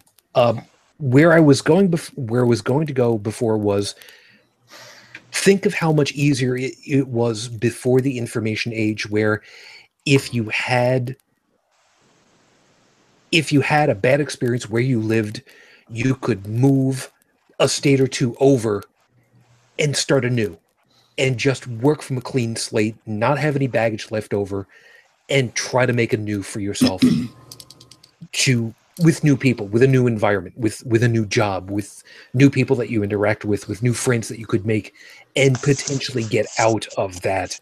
Whereas now you're just Google a way to find out just what you were like before, and that baggage still follows you along. Mm-hmm. Now, leaving that aside, because there's a whole different piece. Joseph had used the expression catch-22. And how terribly ironic to have to pull that back out at this point. Because the people that we don't see are the ones that we have to be worried about, because they might be the ones that are most at risk for, don't know how much they might disappear. Catch-22 is what was termed for people. The Catch-22, the original Catch-22 is this: you gotta be nuts, certifiably insane, to fly this particular military maneuver into danger. But you can't be flying this military thing if you're certifiably insane. But you gotta fly it. But you gotta be nuts to fly this. But if you're nuts, you can't fly this. Which then spins all onto its own head. We need to see the people that we can't see in order to help try to protect them, but we can't see them, so we have to see them in order to find them, in order to make sure that we can help them. Well, there actually is a way to observe and help. One of the things is to pay attention to the people around you in their everyday lives, the ones that you do interact with on that level. Thank you. And when you see a break in the pattern, if they're talking about what's going on while there's a break in the pattern, that's a good time to offer up, hey, I've got a shoulder if you need it. I've got an ear if you need it. Sometimes just talking during the break in the pattern is all they really need. It's different for everybody. You don't know what they need, but you can offer to just be a friend. And there's some people that have a break in their pattern and they don't say anything. And, well, I can't speak for everybody on this, but I can say for myself that I have days where there's breaks in my pattern. Usually I've gotten a lot better at covering them up so that my friends don't have to worry about me, because I have coping mechanisms that are not self-destructive through lots of years of working with a psychiatrist. But there's other people that don't have that. And during those breaks, it's nice to know that somebody's there that cares, even if I don't feel like talking about it. That knowing that they're just there and available can make all the difference in the world. It really can. It can mean the difference between that person jumping off the bridge and not. There's a story, I don't know the truth behind it, but it's a good example, even if it's not a true story. It's a good example of an analogy, so to speak. I guess I'm not, the words in my head are not coming out. But supposedly there was a guy walking along a bridge who was contemplating suicide, and he had one thought in his head: if somebody just stops and talks to me, I won't jump. I don't know if that's a true story or not. With the amount of people we have on this planet, it wouldn't surprise me if it was true. I don't know what the end result of that man walking along the bridge was. It was a long time ago that I read about it. But I don't know if they got that from like a suicide note or somebody actually stopped and talked to the guy. But it can make a difference. I met somebody who was depressed, somebody who there was a change in her pattern. And when it was just her and I said, listen, I don't know if there's something there or not, but you kind of look, like something's bothering you maybe. If you ever need a shoulder or an ear, I'm here. Okay? And that was it. That's all I said. And she smiled. Next day she seemed to be back to normal again. I don't know if I really did anything for her or not. But just showing that you're observing, that just showing your empathy, the fact that you're watching. I mean, that's something, maybe that's probably what she was looking for, because I mean, you can be completely alone. There's that type of lonely, like not having any contact with people, or you could be surrounded with people you can't identify with. People, imagine being surrounded by people who only care about themselves or only worried about their own comfort and all that. And you think I've got absolutely nothing to share with these people. Or being surrounded by a bunch of religious people when you're not. Yeah, well, I'm dating myself here, but do you guys remember a show called Chico and the Man back in the day? Oh, yes. Yes. Yeah, again, this goes back to high school because, well... Pre-high school, dude. If I ever... I'm pretty sure my English teacher is dead by now, but if not, the next time I see her, we're going to have a little talk. What is this, Chico and the Man? Okay, no, it was a sitcom back in the 60s and 70s. Okay. And the guy who played Chico was suffering from depression. Yeah. And he used to call, like I'm kind of going off of what Tech was talking about the guy on the bridge. He would phone some of his friends and say, hey, you know what? I've got a gun to my head. I need to talk to somebody. And it was that interaction that kind of going back to the whole thing where he got that little bit of self-validation that he mattered to somebody out there somewhere. Yeah. That kept the bullet out of his head for that day. I think ultimately he eventually did end up killing himself. He did kill himself. Yeah. But the thing is, it's a temporary fix. Exactly. It was the temporary Band-Aid to a much deeper problem, which admittedly that long ago, we're going back 30, 40 some odd years here. You couldn't, we knew even less then than we know now about it. Exactly. So, there wasn't much you could do. These days, he could have gotten the help he needed if someone had, realized, okay, he's got the signs of a person who's suffering from this. Let's at least get some kind of treatment started, or let's get him to talk to somebody. And, hopefully the social state, hopefully he'll be able to handle the baggage that goes with it as well. Like, it almost makes you wonder, is the cure... It's like the possible side effects of a drug. You've seen those commercials. Side effects may include, and then they give you 5 minutes of what this thing can do to you, but it'll sure as hell fight that rash on your arm. Even though you could end up getting, prostate cancer and you're a woman, and it could kill you. Sometimes the cure is worse than the disease. Well, they have a choice between digging down to the source of the problem. Yeah. Or medicating the symptoms. Yeah, but then making it so that you're not a problem for those around you anymore. Yeah, but in either case, whether you get to the core or you just Band-Aid it, the fact at the time they couldn't get to the core. Exactly, not then, but nowadays. Well, regardless of how you get to of what you do, you still carry with it the baggage related to the cure. Mm-hmm. Because you've been found broken. I just had a flashback. Sorry, Deborah. Had a flashback to what?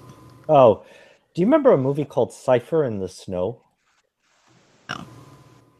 Okay, no.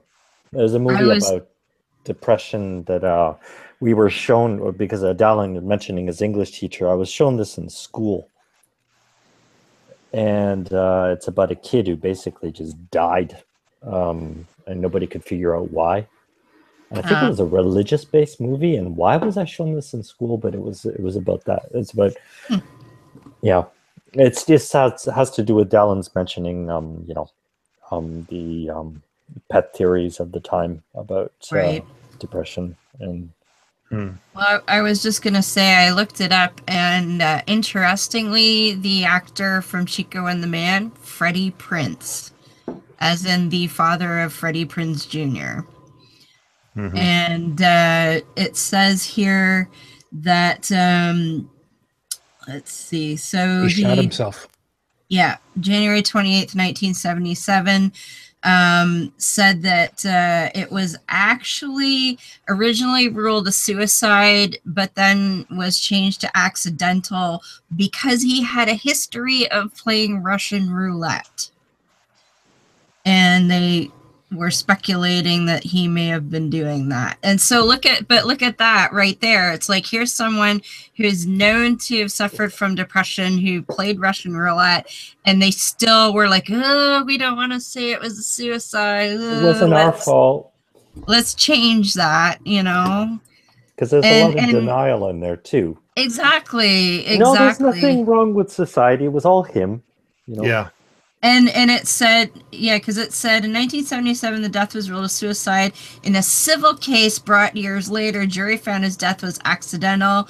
He had a history of playing Russian roulette to frighten his friends for his amusement. However, he left a note stating that he had decided to take his life.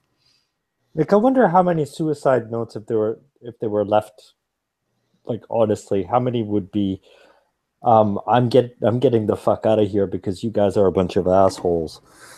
I don't know. Very few.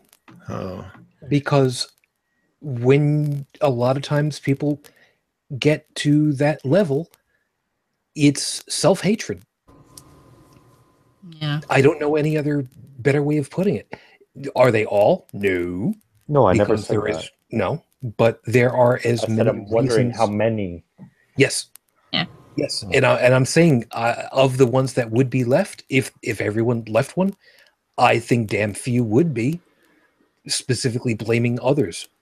I think the vast majority would be blaming themselves, whether right or wrong. For not fitting into society. Maybe. But again, without doing a deep dive onto each individual brain, how do we really know? Just follow that rabbit hole down a little further.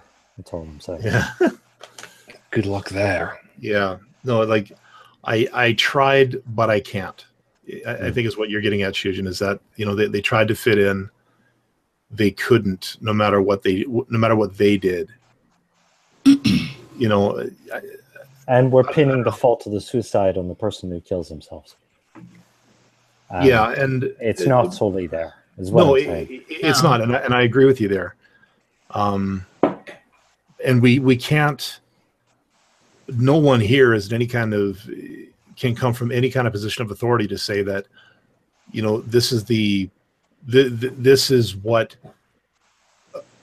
entails a suicide. This is why, and I can tell you with X number of certainty that it's always because of this. Well, the best we can do is make a heat map. I mean, it's so complex, so many variables. Yeah, so much stuff that's not addressed too. Yeah, but that heat map would look like a bloody acid trip because I do not believe that there would be enough of a consistency to see any kind of pattern. I think it has to be. I think it's always going to be a case-by-case basis, depending on the individual and the circumstances leading up to what happened.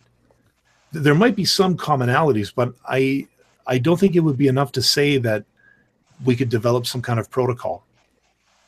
If there was one to even try to be developed,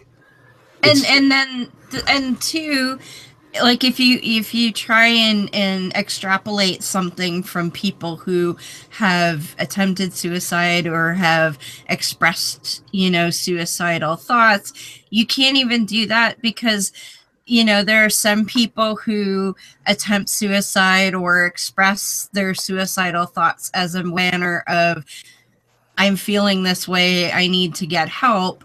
And then there are people who are serious, like, well, that are, they're more focused on achieving the end goal, let's say, and they don't, that's not necessarily asking for, like, you know what I mean? Like, everybody's motivations for the attempt or the expression is going to be different. And you can't just say, you know, somebody who's expressed this or made an attempt is having X problem, because it's different for every single solitary person. Yeah.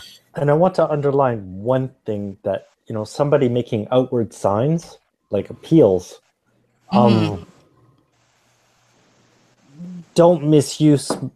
misunderstand my use of reward, but in making these signs, that's essentially what they're seeking. I mean, yeah, like an acknowledgement, like something, and I mean, there's still that there. Well, this is something to. This goes to what I said before. Something to worry about. This is something to you know, pay attention when somebody does this. I'm not telling anyone to disregard this, but I mean that in a way, it's you know, there's still something there. It's people who don't make these appeals that are the worst off. So if they're making appeals, is what I'm saying, is it that, yeah, there's still help possible. Yeah, like the folks that are, as I say, most focused on achieving the end goal are the least likely to tell anyone. Yeah, these are the people we say afterwards, oh, if we had known. Yeah, he was always such a nice person or whatever. Yeah. And there's a lot of those. I never had any idea there was anything wrong, kind of thing. Yeah. Interesting. There's I just watched not too long ago. It's a documentary shot in 2006, I want to say. It's called The Bridge. And it was about people jumping off the Golden Gate Bridge in San Francisco, and still divided over the moral. Anyways, yeah. The people who filmed it, they filmed the bridge for, I think, 30 days from different vantage points. They actually did capture people committing suicide.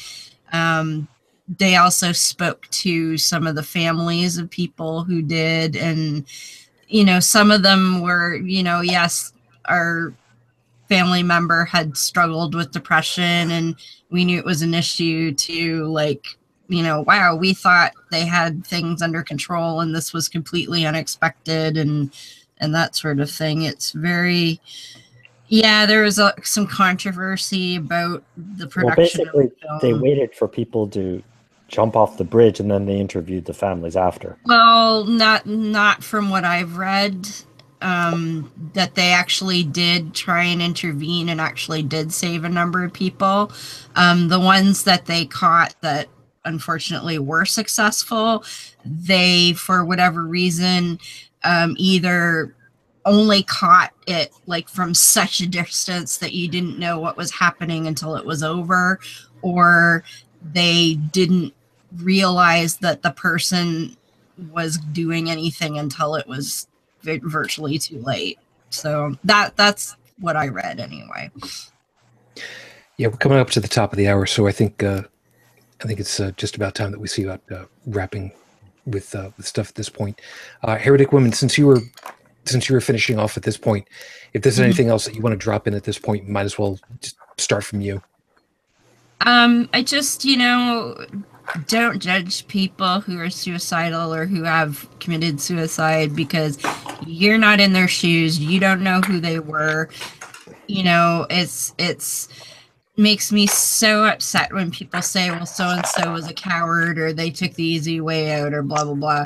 You don't know what the hell that they were going through, and who are you to dictate, you know, what what their decision on that regard is. I mean, I mentioned my friend. I also lost my father to suicide, and I was never angry at him for doing that. I don't know what he was going through. I can't judge whether he should have stayed longer or whatever. That's not up to me. So, you know, be there for somebody if you can, but don't be a judgmental prick if somebody is committed suicide. Because as I pointed out to the idiot that I talked to the other day, your opinion of calling that person a coward or you know, weakling or whatever you want to say, all you're doing is hurting the survivors. That's all your stupid opinion is doing. So, and it's a form of self-gratification more than anything. yeah, well, and the person I talked to, his big thing, because he's a father, so he had to make a point of saying that the Lincoln Park gentleman is a bad father because he, quote, abandoned his children. So he's like, well, you know, I wouldn't do that. I don't give a shit if you would do that or not. You have no right to judge that man because of what he did or what his issues were. Just because you don't think you would do that. If you've never been in that situation, you don't know. So, yeah. Joseph, something last that you want to drop at this point? No, I think I've said quite enough. Well, thanks again for having me on. We haven't gotten quite that far yet, but have a good night, everybody. Why are you disappearing like straight away? Nope. Okay, as far as the audience is concerned, yes. He's making his breakfast.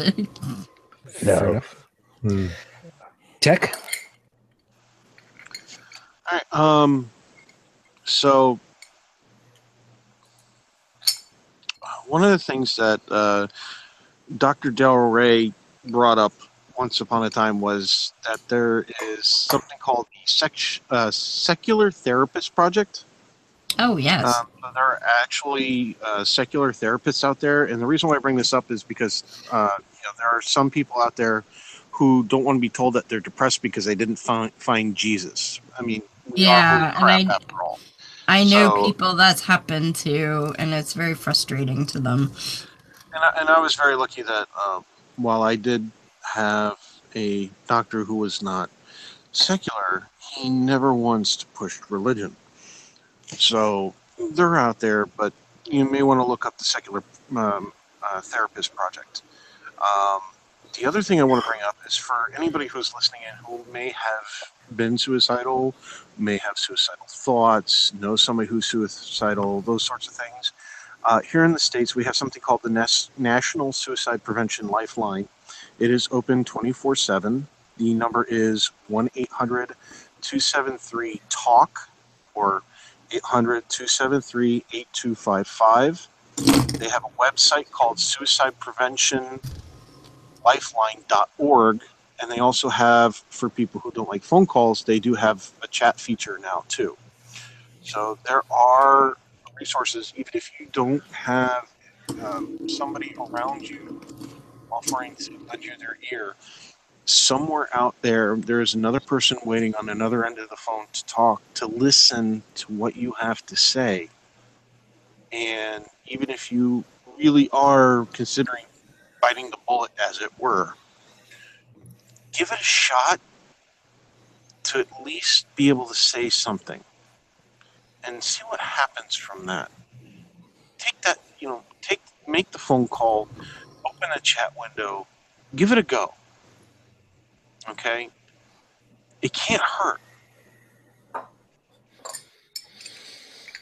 Good point. And as a matter of fact, the suicide line is in the show notes and has been for several months now. And last I remembered, I do think that we've got that listed in a special section on our website too. Yeah, it's on our resource page. Okay. Dalan, whatever you'd like to drop at this point.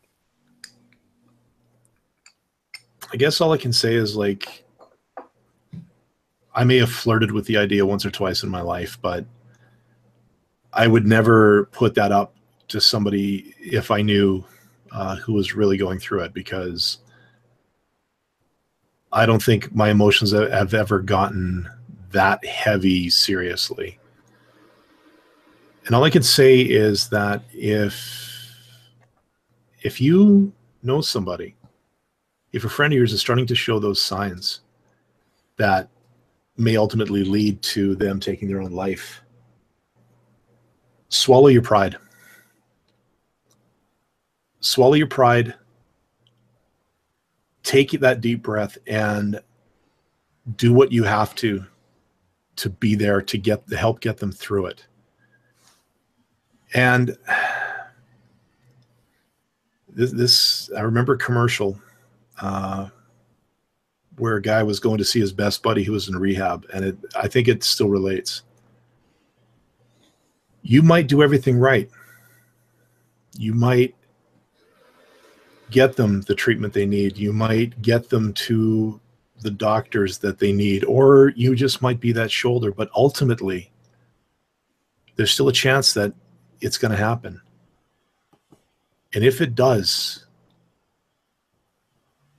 at least you tried. You know, it's a terrible consolation. I'll agree. But at least make the effort.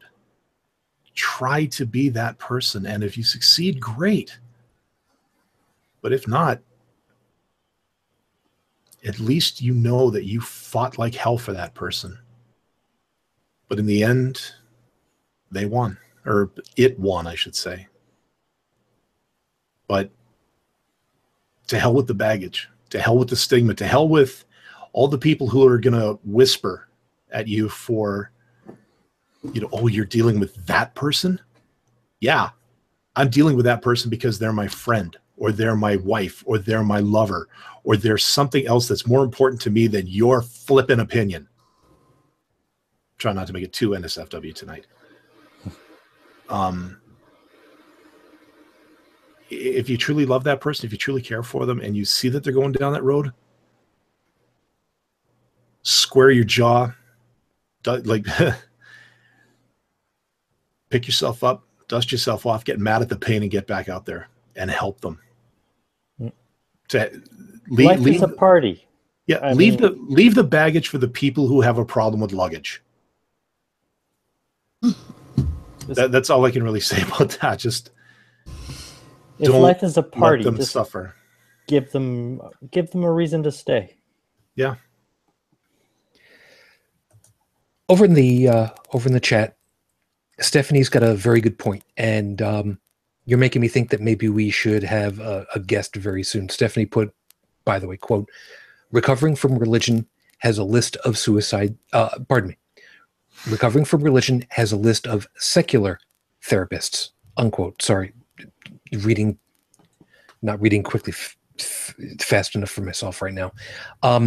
I'm getting the funny feeling that we should have a back-to-back with this one and get a couple of folks from recovering from religion on with us, because I'm pretty sure we know at least one person that's hooked up with recovering from religion. Pretty sure that somebody that's been a guest on the show before, possibly, maybe. But I will see about that. I will make sure that I find the proper contact information for recovering from religion and get it into our show notes. There are a couple of other links that we've got that I'll make sure are in there for us also. There's something that is in the bottom of our show notes, something that I've said on many an occasion, and I put it there again. It's okay to feel lonely, but never think you are alone. I've put that out there many, many a time. To that end, I want to remind folks that we have contact information that's out there. You can contact me pretty much anytime, anywhere. And again, we've got a Discord server all set up. If you want to contact us and you want to do it semi-anonymously, you can build yourself a new contact account on Discord and get in contact that way and let us know. We'll go ahead and we'll do that. Where the hell did I put that? It's in the here we go. Dalan is letting me know. What's the link to that? I see it. Yeah. we haven't exactly been putting it out there quite as much as otherwise because it's still relatively new, but it's out there.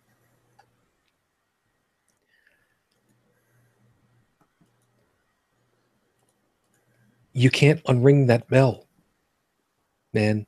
You can't. There's no coming back from that one if you've done it. And that's not just a matter of suicide itself. It's a matter of asking for help.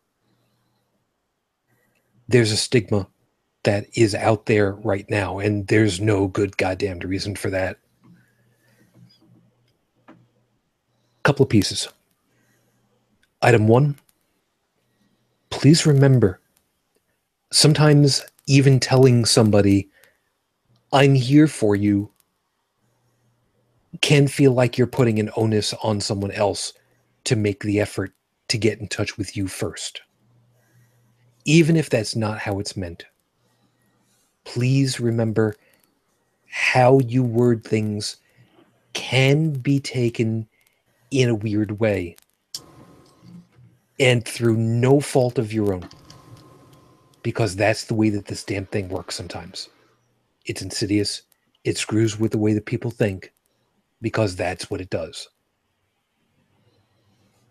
Maybe sometimes it's a matter of just figuratively or literally just sitting with someone. Maybe it could be just a matter of telling somebody, come with me. We're going for ice cream. Don't argue with me. We're going for ice cream. And take them for ice cream. Nothing more. Don't ask to talk. Don't offer to talk. Just, you're coming out and we're getting away from whatever it is, wherever it is, for a little while.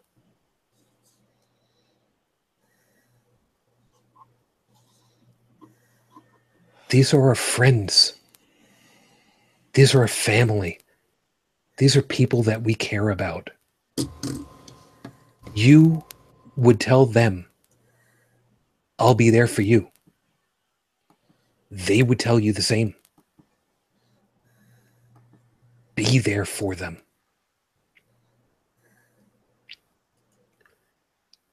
Item last. There is a stand-up comedian. He's done some pretty damn good work. And I do not know if the story that he told is true or not. He got to a point in his life where he was really, really depressed. He was on drugs, and he was not able to see his kid, who was a baby. He was divorced, and he was about as low as you can get. And he decided to eat a bullet. And as he worded it, he put the bullet into the gun, put the gun in his mouth, cocked that hammer, and just said, that's it. And the bullet misfired. And he decided, then and there, in the weirdest switch in your brain, I should be dead. I don't deserve to be alive at this point, but I am. As far as I'm concerned, who I was is now dead because he should have been dead. This is my chance. This is my clean slate. Everything else that I had going on before, it's gone. It's done. It's part of a dead personality.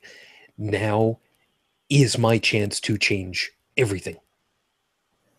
And he did. If that story is true, he was fucking lucky as hell. And he's done well for himself. That is Mark Lundholm. I was fortunate enough to see him when he came through Buffalo a couple of times when my wife was still alive, and we enjoyed the hell out of him. Don't trust the odds to just suddenly spare you. It's not about that. It's about life and death. We can't replace you. We couldn't begin to try. Whether you believe it or not, you're important. You're important to us. And you're important because you're you. And if this sounds like it's something out of a Fred Rogers TV show, oh fucking well. You are important. And if you don't believe me, call me over on Discord sometime and you'll find out. Because, as the expression goes, from one TV show to another, you don't just have to take my word for it. As always, thank you very much for spending your time with us. We hope that you found something worthwhile in all of our perspectives and found something comforting and worthwhile in everything that we've had to say for tonight. Joseph, thank you very much for your time tonight. I hope that you have yourself a good morning, and thank you very much for your time. You too, sir. See you. Tech, also for you, thank you very much for being as open as you've been. It's valuable, and you stay safe down there tonight, man. Yeah, most of the storm has passed for now. It's kind of like the fluctuations in my depression, you know. Comes, sometimes it's a little passing storm, and other days it's a deluge. The only difference is that, you know, there's a lot of aspects that I developed coping mechanisms for. There's a lot of support that I do have in various forms. So, you know, I'm lucky in that respect compared to other people who have similar problems to me. And to those people, if any of them ever see this, you know, we're out there. There's people just like you, just like me out there. And, you know, we understand. And some of us even work those phone lines. Some of us even, attend a church or a secular get-together, or your local game shop card or tabletop board game night. You know, you will find us all over the place. And you're having a bad day, and somebody walks up and goes, "Hey, you look like you're having a bad day." You know, you got a shoulder or an ear if you need it. Chances are they're being very sincere right then and there. If you need it, take it. It'll help a lot. Thanks, man.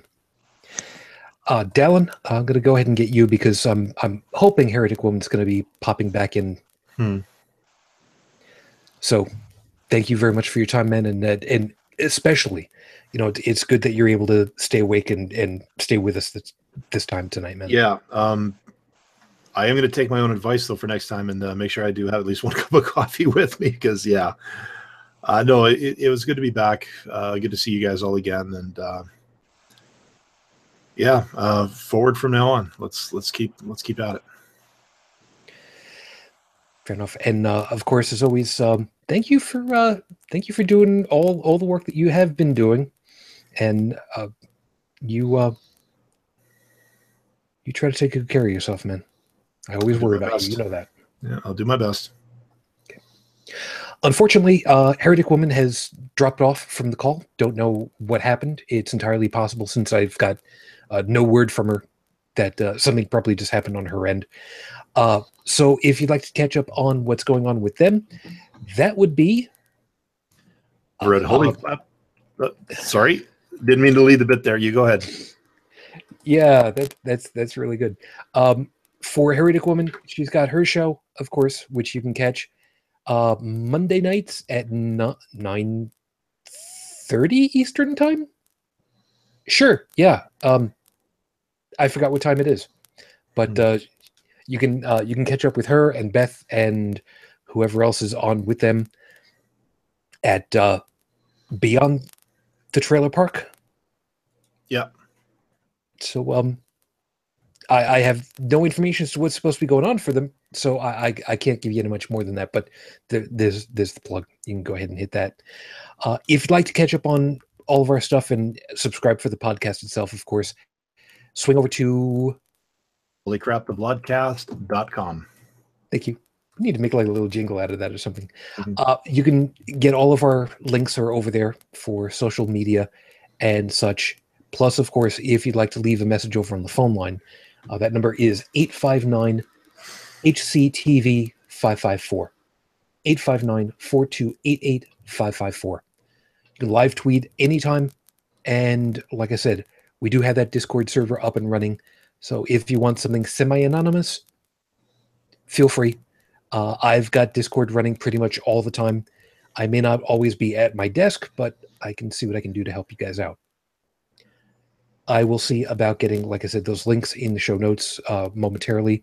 But over there in the chat, Stephanie, Trippin, Aubrey, was anybody else over there? I don't see Heretic Woman, so I'm assuming that she ended up probably completely disconnecting or something. So that's not a good sign for a computer. But for all of you that have been with us, thank you.